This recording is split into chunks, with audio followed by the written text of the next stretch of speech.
നമസ്കാരം. ഞാനൊരു വീഡിയോ കാണിക്കാം.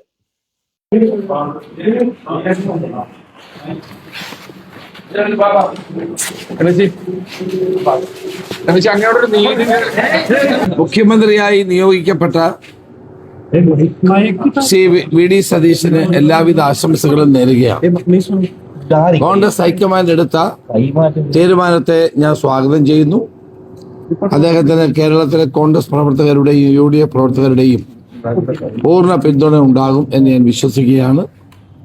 10 വർഷക്കാലത്തെ ഇടതുപക്ഷ മുന്നണിയുടെ ഭരണത്തിൽ നിന്ന് കേരളത്തിലെ ജനങ്ങളെ മോചിപ്പിക്കാൻ വേണ്ടിയിട്ടുള്ള ഉത്തരവാദിത്തമാണ് അദ്ദേഹത്തിൻ്റെ നേതൃത്വത്തിലുള്ള ഗവൺമെന്റിനുള്ളത്.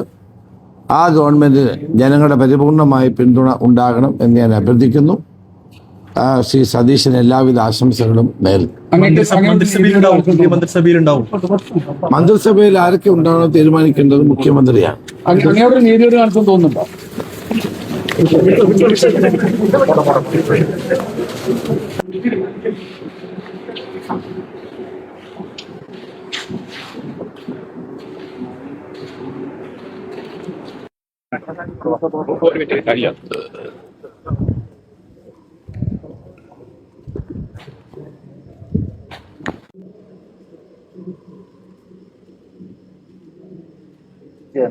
ഇന്ന് രാവിലെ ഗുരുവായൂർ ക്ഷേത്രത്തിൽ തൊഴുതിട്ട് ഇറങ്ങി പറഞ്ഞ വർത്തമാനമാണ് പ്രേക്ഷകർ കണ്ടത് കേട്ടത്. അതിനുശേഷം അദ്ദേഹം AICC വക്താക്കളോട് ഒരു കാര്യം പറഞ്ഞു. ഞാൻ MLA സ്ഥാനം രാജിവെക്കാൻ തയ്യാറാണെന്ന്. ഈ മുതിർന്ന നേതാവിന് കിളവനെന്ന് പറയാൻ എനിക്ക് നാണം തോന്നുന്നു. ഇയാൾക്ക് കേരളത്തിലെ ജനങ്ങളോട് എന്തെങ്കിലും ബാധ്യതയുണ്ടോ? പോട്ട് ആ മണ്ഡലത്തിലെ ജനങ്ങളോട് ഉണ്ടെങ്കിൽ ഇത് പറയുമോ? ജനവികാരം കണ്ടിട്ടാണ് വി ഡി സതീശനെ ഹൈക്കമാൻഡ് തെരഞ്ഞെടുത്തത്. എന്തുകൊണ്ട് താങ്കളെ ജനം ഉയർത്തിക്കാട്ടിയില്ല?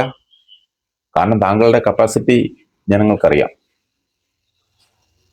ഒപ്പം താങ്കളുടെ കുരുട്ടുബുദ്ധി.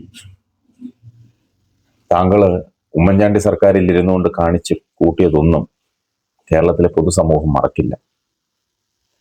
അതിനൊക്കെയുള്ള കൂലിയും തിരിച്ചടിയുമാണ് ഇപ്പോൾ താങ്കൾക്ക് കിട്ടിയത്. താങ്കൾ മുൻ KPCC പ്രസിഡന്റാണ്, AICC മെമ്പറാണ്, കേരളത്തിന്റെ കോൺഗ്രസിന്റെ കരുത്തുറ്റ നേതാവാണ്, മുൻ പ്രതിപക്ഷ നേതാവാണ്, മുൻ ആഭ്യന്തരമന്ത്രിയായിരുന്നു, VDയുടെ നേതാവാണ്. സമ്മതിച്ചു. താങ്കൾക്ക് ഈ പാർട്ടിയിൽ കിട്ടിയ അവസരങ്ങളൊന്നും മറ്റാർക്കും കിട്ടിയിട്ടില്ല. ഓർക്കണം താങ്കൾ. അതുകൊണ്ട് അടങ്ങി ഒതുങ്ങി മണ്ഡലത്തിലെ ജനങ്ങളെ സേവിച്ച് വീട്ടിൽ ഒതുങ്ങിക്കൂടുന്നതാ താങ്കൾക്ക് ഇനി നല്ലത്. 11 നാൾ നീണ്ട ഉദ്യോഗങ്ങൾക്കൊടുവിൽ 11ാം നാൾ ജനം കാത്തിരുന്ന പേരിലേക്ക് ഹൈക്കമാൻഡ് എത്തിയ ദിനമായിരുന്നു ഇന്നലെ. സതീശൻ അങ്ങനെ കേരളത്തിന്റെ പുതിയ മുഖ്യമന്ത്രി ആയിരിക്കുന്നു.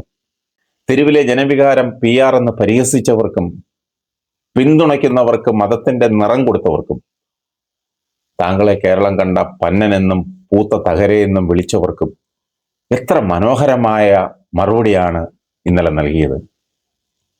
കേരളം ഇതുവരെ കാണാത്ത വിധി വന്നിട്ടും കേരളം ഇതുവരെ കാണാത്ത കാത്തിരിപ്പ് സമ്മാനിച്ച നേതൃത്വം ഒടുവിൽ ജനം ആഗ്രഹിച്ച തീരുമാനത്തിലേക്ക് എത്തിയില്ലേ കോൺഗ്രസ് പാർട്ടി? നേതൃപാടവം കൊണ്ട് തലയുയർത്തി നിന്ന് പറഞ്ഞ കണക്കിലേക്ക് തെരഞ്ഞെടുപ്പ് ജയങ്ങളിലേക്ക് എത്തിച്ച നേതാവാണ് താങ്കൾ, വി ഡി സതീശൻ.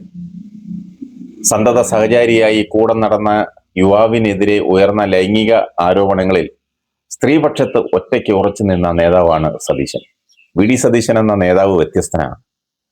പൊതുപ്രവർത്തനത്തിന്റെ നിർവചനം മാറ്റി എഴുതുമെന്ന് വി ഡി സതീശന്റെ ആദ്യത്തെ പ്രതികരണം വലിയ പ്രതീക്ഷയാണ് കേരളത്തിന്, പ്രത്യേകിച്ച് യുവതി യുവാക്കൾക്ക് നൽകുന്നത്. വർഗീയ ചാപ്പകൾ ഉയരുമെന്നറിഞ്ഞിട്ടും ജനം ആഗ്രഹിച്ച വി ഡിക്കൊപ്പം ഉറച്ചു നിന്ന ഘടകകക്ഷികൾ അഭിനന്ദനം അറിയിക്കുന്നുണ്ട്. മുമ്പൊരു അഭിമുഖത്തിൽ വി ഡി സതീശൻ പറഞ്ഞത് ഓർക്കുന്നു. ഞാൻ ഒറ്റയ്ക്കാണെന്ന്. പക്ഷെ അങ്ങേക്കിനി അത് മാറ്റി പറയാം. അങ്ങിനി ഒറ്റയ്ക്കല്ല, ജനം കൂടെയുണ്ട്, അങ്ങയുടെ പ്രജകൾ കൂടെയുണ്ട്.